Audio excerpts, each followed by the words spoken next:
And now we're going to go into multiple passages in the Old Testament that are used to teach the doctrine of original sin. And in light of what we've talked about in previous videos, then be able to look at the passage to see if that's really actually what it teaches. And we'll start in Psalm 14, and starting at verse 1, it says, "The fool hath said in his heart, there is no God. They are corrupt, they have done abominable works, there is none that doeth good." So here, if you stop there and you just saw that passage through original sin teaching, okay, there's none that doeth good. That means that's including babies and men alike, so we're all born sinful. But it keeps going. Like, we always need to, when we take one passage out, we need to get the whole context to see if that's really what it teaches, that they were born that way. It says in verse 2, "The Lord looked down from heaven upon the children of men to see if there were any that did understand and seek God." Verse 3 is basically what answers all these questions. "They are all gone aside, they are all together become filthy. There is none that doeth good, no, not one." So here, it doesn't say that they were born filthy. It doesn't say that they were born having gone aside. It says they are all gone aside and they are all together become filthy, implying that there was a point in time when they were clean. And this is implying the innocence of when we enter this world, when we're born into this sinful world. Even though we're born into this sinful world, we're not born with sin imputed to us or with a sinful nature. So, and then it goes, "Have all the workers of iniquity no knowledge, who eat up my people as they eat bread and call not upon the Lord?" So when you start looking at the whole context of these passages, you can see that it actually teaches the opposite of original sin. It teaches that they had become filthy, not that they were born filthy. So that's really important to see in these passages. And we can go to Isaiah 64, verse 6.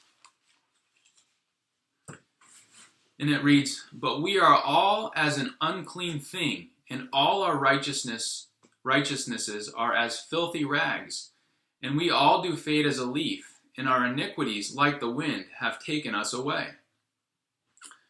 So, reading original sin into that we inherit a sinful nature at birth, is doing away with what that verse is actually saying.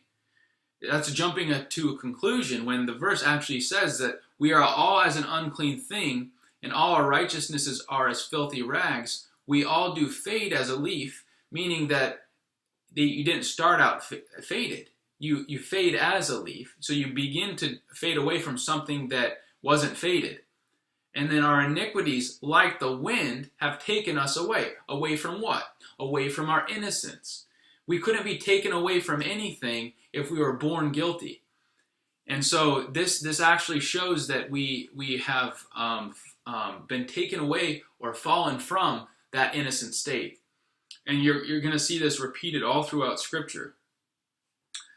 Same with Isaiah 53:6. Now, this isn't a proof text used to teach original sin, but it's a famous passage that many people can quote and they know by heart. But what it says is true, and it actually goes against the doctrine of original sin. It says, "All we like sheep have gone astray. We have turned everyone to his own way, and the Lord hath laid on him the iniquity of us all." And so when it says all we like sheep have gone astray, if we were born astray, we can't go astray. So it's talking about have gone astray, not being born that way. See, once you can take the doctrinal glasses off, and you don't read the Bible through that lens of original sin, you can now start to see clearly what it actually is speaking to us. We have turned everyone to his own way. So there it is. It's turning to your own way rather than you were created innocent to begin with, and you turned everyone to their own way. We can then turn to Ecclesiastes chapter 7 in verse 20. It says, "For there is not a just man upon the earth that doeth good and sinneth not." So many will say that teaches original sin because they're seeing it through those narrow glasses.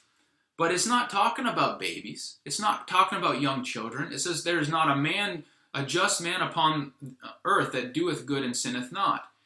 And when we look at this whole chapter and this whole idea in its entirety that's presented in Ecclesiastes, it's revealing such a stark contrast between evil and between righteous. We know in that same context, verse 29, Ecclesiastes chapter 7, verse 29, is a powerful passage that shows that God has created man upright. It says, "Lo, this only have I found, that God hath made man upright, but they have sought out many inventions." So that would actually go against verse 20 if we were to take verse 20 literally, meaning that we're born sinful. So verse 20 is obviously referring to the sinfulness of man, but after they have sinned, after they have fallen from that innocent state in their youth. From their youth, they've sinned, they've become dead in trespasses and sins, and so they are guilty and are now sinners. So that's what that passage in context is speaking about. And then in Jeremiah chapter 13, verse 23, it says, "Can the Ethiopian change his skin, or the leopard his spots? Then may ye also do good that are accustomed to do evil." Again, you read that and you say, wow, what he's saying is that we can't help but be sinners because we're born that way. But that's missing the whole the details of that passage. He says, comparing, like, of course the Ethiopian can't change his skin, right? And of course the leopard can't change his spots, right? Because they have them. They're born with them. Now to say that, now referring to man, that it means that we're born evil is to totally distort what it says, because it says if the Ethiopian can't change his skin, or the leopard can't change his spots, then may ye also do good. It doesn't say that are born evil. It says that are accustomed to do evil. So the contrast is, he's saying, he's referring to sinners, people who have already fallen from that innocent state. Adults that from their youth they've sinned, they're guilty, they're dead in trespasses and sins, and they have that sinful, the sinfulness in their flesh now, which, like Paul talks about it in Romans 7. He wanted to do all these things that he knew he should do, but he couldn't, and he did all the things that he didn't want to do, and there's that battle in his flesh. Well, this is what it's referring to, is that now that you've fallen from that innocent state, you're now dead in trespasses and sins. You have the sinfulness is now residing in you. The sins of your flesh, the lusts of your flesh, are now completely controlling your life. He's like, and you're accustomed to evil. How can you do good? That's basically what that's teaching. It has nothing to do with saying nothing about being born that way. It's being accustomed to do evil. So that's critical, that when we read these passages, we take off doctrinal glasses and we look at every detail in the passage, because we can learn a lot by the smallest word. Accustomed to do evil, not born that way, but accustomed to it. It was a learned process. We're born into a sinful world, and we learn sin from people sinning all around us. Jeremiah 17, verse 9 says, "The heart is deceitful above all things and desperately wicked. Who can know it?" So if you just quote that passage, that can make it sound like everyone's heart is deceitful, desperately wicked. Who can know it? Including the little baby, the one who's born supposedly, as this doctrine of original sin teaches, inheriting the guilt of Adam totally depraved with a sinful nature at birth. But read the context. The very next verse says, I, the Lord, search the heart. I try the reins, even to give every man according to his ways and according to the fruit of his doings. So here we go. It's not about being born with this. It's about what we have done in our own individual hearts. And according to his own individual ways and the fruit of his doings. So in the context, yes, the heart is deceitful above all things and desperately wicked. To those who are come to that age where they know and understand the difference between good and evil, they choose the evil instead. They become dead in trespasses and sins. That their heart is deceitful above all things, desperately wicked, and that's why God searches the hearts. He searches our hearts, and we have no excuse before God when we sin. A little baby is totally innocent in God's eyes. There's nothing that child's done to create a stony heart in that child. And then we can turn to Lamentations 5:7. This will be, I think, the last one before catching up the rest in another video. But Lamentations 5:7 says, Our fathers have sinned and are not, and we have borne their iniquities. So if you take that verse and just go off of that, you can come to this idea that their original sin is true. We have borne their iniquities. Especially if you're looking at this through the lens of original sin. But when you actually see that in the context of Lamentations, the very next verse says, servants have ruled over us. There is none that delivereth us out of their land, or out of their hand.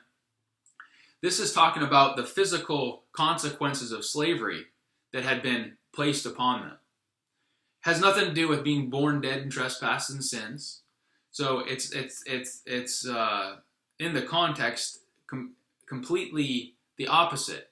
It's a physical consequence that has been passed down of slavery, and the sins of their fathers, because they had sinned, the physical consequences were passed down onto the children. So that's how we can look at passages, and sometimes it requires more than just a couple verses to get the context. Sometimes reading the entire chapter, if not the entire book. And when we do that, we can start to see, wow, it's not actually saying that we're born dead. We actually become dead. We become filthy. We do something. We transgress the law. We disobey. We do the opposite of what we know we should have done, or we don't do what we know we should have. So basically, I wanted to just present those main passages from the Old Testament. In this video, I'm going to stop this here, and we're going to continue another video that's going to go into some passages in Job and bring up a few other implications that the doctrine of original sin teaches regarding Jesus, and then possibly go into a video on Jesus and how if he came in a different humanity or flesh than we currently have, just the implications of what that teaches, what that means, and try to see the Word of God with regards to Jesus, with regards to flesh, in a biblical light, so that we can just see the amazing accomplishment of Jesus Christ on the cross and what he did for us. Not in that he was tempted differently than we were, because we were born with a sinful nature and he wasn't, but he actually was in every in all likeness as us, yet without sin. He was tempted in all points as us, yet without sin. So tune into the upcoming videos to go more into those topics, and then we'll continue to bring about passages that in the New Testament that many use to teach the doctrine of original sin, to see that it actually does not teach that whatsoever. Okay, so God bless, and I'll see you in my upcoming videos.